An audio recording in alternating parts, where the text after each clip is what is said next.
Set on the western section of the Gulf of Mexico, southwest Louisiana's climate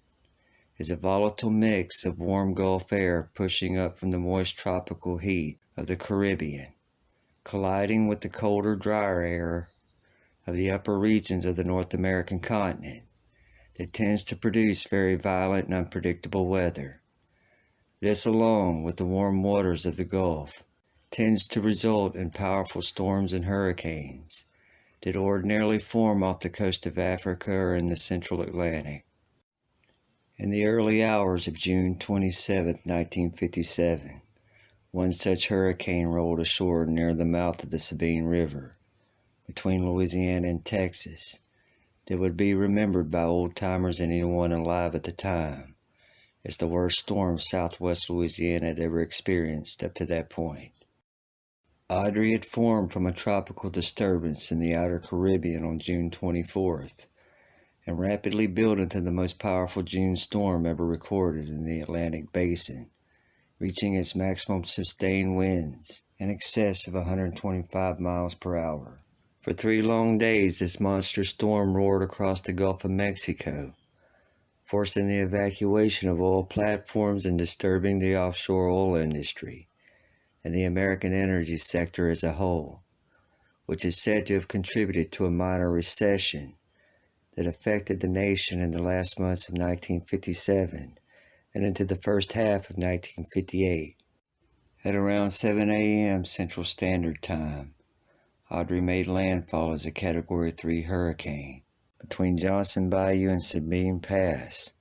completely devastating the Gulf Coast area where it impacted, and wiped out 90% of the population of Cameron Parish, which had gone to sleep confused by conflicting statements from local, state, and federal authorities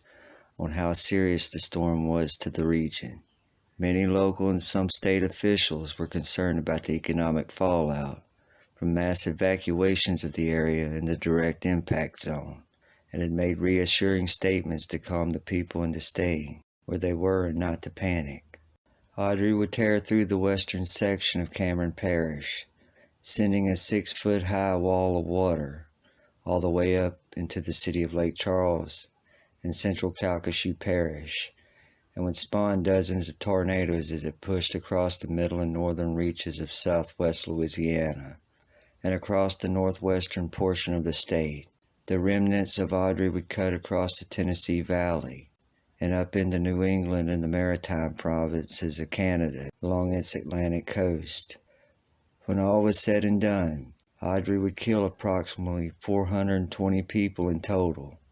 and cause around $150 million in damages, a sum of around $138 billion in our own time. The vast majority of the victims of the storm were in Cameron Parish, where around 320 people were killed by the initial impact of the hurricane, leaving the Cajun Riviera a devastated wasteland of destroyed homes and buildings, and lives cut short by this heartbreaking tragedy. It is said that mass graves were dug in many areas, and the remains of the victims were buried alongside the remains of the exhumed graves that had been uprooted by the force of the storm surge that had swept over the region, adding a chilling twist to the many grim horror stories told by the few who had managed to survive the storm and had lived to tell about it for the rest of their lives. To this day, the shadow of Hurricane Audrey looms large in the memories of those who lived through the sheer carnage and destruction she left behind across the southwestern corner of Louisiana, that left a generation of folks across our region permanently scarred by the awesome power of Mother Nature and the pain and devastation she can bring in the blink of an eye when we least expect.